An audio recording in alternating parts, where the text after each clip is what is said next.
Hello everyone, Abby here at Purple Cottage Crafts, and welcome back to another video here on my channel.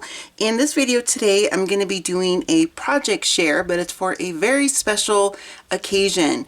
Miss Amy Love, and of course I will have all of her social media information linked below, has reached a fantastic milestone here on YouTube. She now has over 6,000 subscribers, and I'm so happy and so proud of her.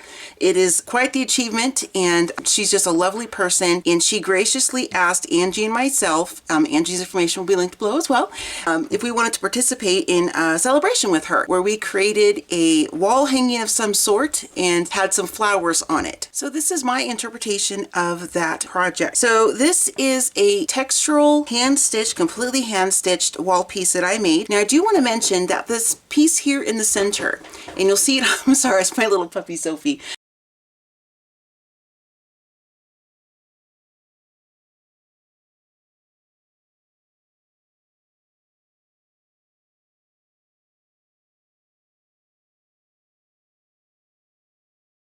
You'll see it on the back side here where the stitching is missing. This piece here on the very top is what I started probably close to 2 years ago, if not more. And I was just kind of hanging on to it, waiting for a project. And this was just a special, perfect project for that piece to be added onto this. So I'm very excited about it. I'm going to go ahead and zoom in a little bit so we can take a closer look. Okay, so I thought we'd go ahead and start from the top and work our way down. So this is a piece of rusty metal, a metal piece that I found while I was out here poking around in our neighbor's property, which is an amazing, great thing. I'll link the playlist for that below in case you're interested. And then here, this is some lamb's wool that I actually thrifted while we were in Oregon, and I did a video on that. I'll link that below as well in case you're interested.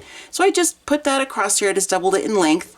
And there's like a little loopy here, and I just used some lovely variegated embroidery string, floss, thread, whatever you want to call it. I hear all three names from Cottage Garden Threads on Instagram. I just love how that looks. It's all the over stitching, and I just did some excessive stitching here to really secure the wire piece to the top part so it would create the hanger. And what I did is, normally I don't use any type of adhesive on my stitching projects in this context, is what I mean. Yes, I use adhesive in my journals and things like that.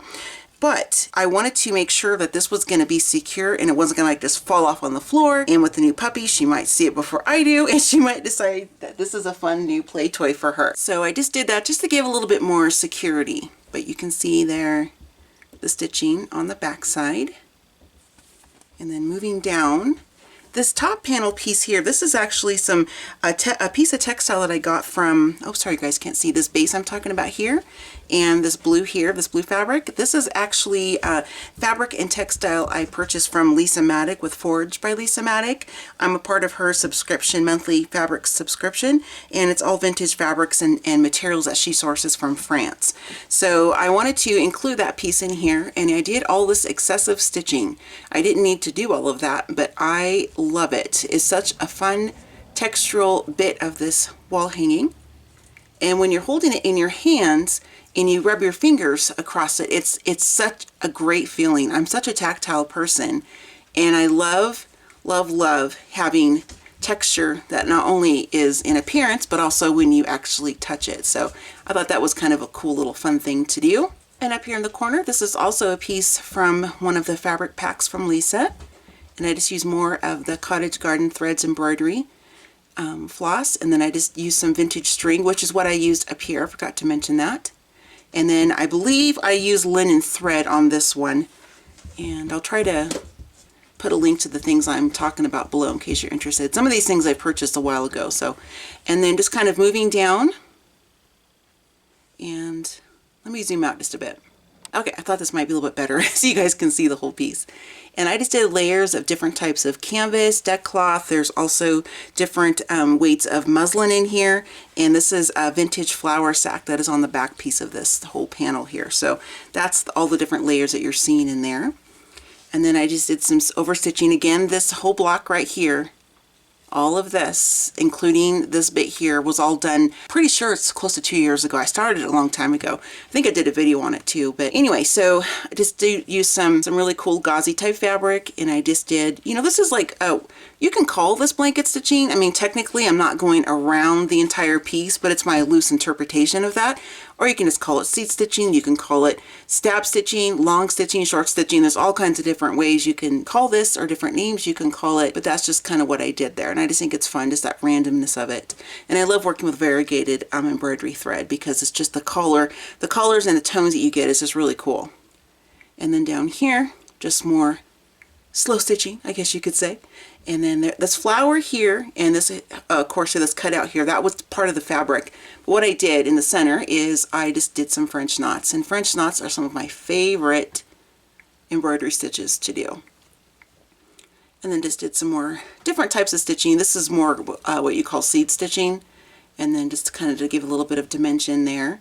And then on down the piece here, just more of that same stitching. So you may not be able to see all of the texture from the stitching in the camera, but in real life you definitely can see it. And down here, just a little bit of some lace hanging out from the bottom. I just like the softness of that against the rusty metal piece here. This is also another item that I found while I was out foraging around in the neighbor's property. So this is my nod to an abstract flower, if you will. So in the center of this piece here, I just did a bunch of different size French knots using vintage string and some older embroidery thread that I've thrifted. I just used some of that same vintage string here that I used on the top to secure the wire. Just did some different types of knots and different ways to bind it, just to kind of give a little bit more visual interest. This is some book cloth underneath. I think it looks really cool. So just kind of like my loose interpretation of a flower. I mean, that passes, right?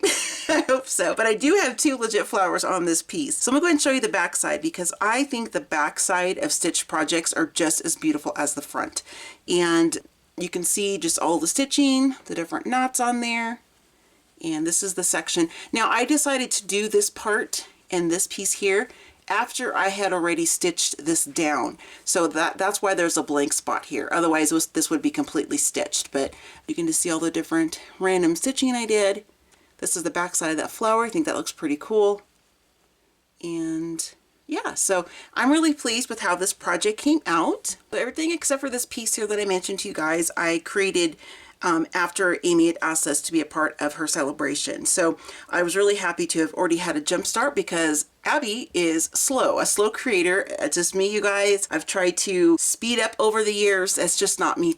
I just can't whip out things very fast, especially when I'm doing hand stitching, slow stitching. That's why it's my jam, slow. So anyway, I was happy to incorporate this piece onto that. And this just looks lovely hanging up on the wall. But the important part about this video is to celebrate Miss Amy Love in her accomplishment of reaching 6,000 subscribers. She's actually over 6,000 right now. So I will have a link to her channel and all her social media information, as I mentioned before, in the description box below. So please be sure that you go check her out, subscribe to her channel, and also follow her on Instagram if you're not already. Also, Miss Angie, my BFF, the Mountain Girl Studio, she's also going to be having a video up on her channel showing her project that she made, as well as Amy's going to have the project she made on her channel too. So please make sure you go check out those two ladies' channels, subscribe to them both if you're not already. And I just cannot express my happiness for Amy. She's just a lovely, beautiful woman. I've had the pleasure of being friends with her for, 5 years online, and she's just a really sweet person, very supportive person. So please go check her out, and I appreciate you guys watching, and I'll see you next time. Bye.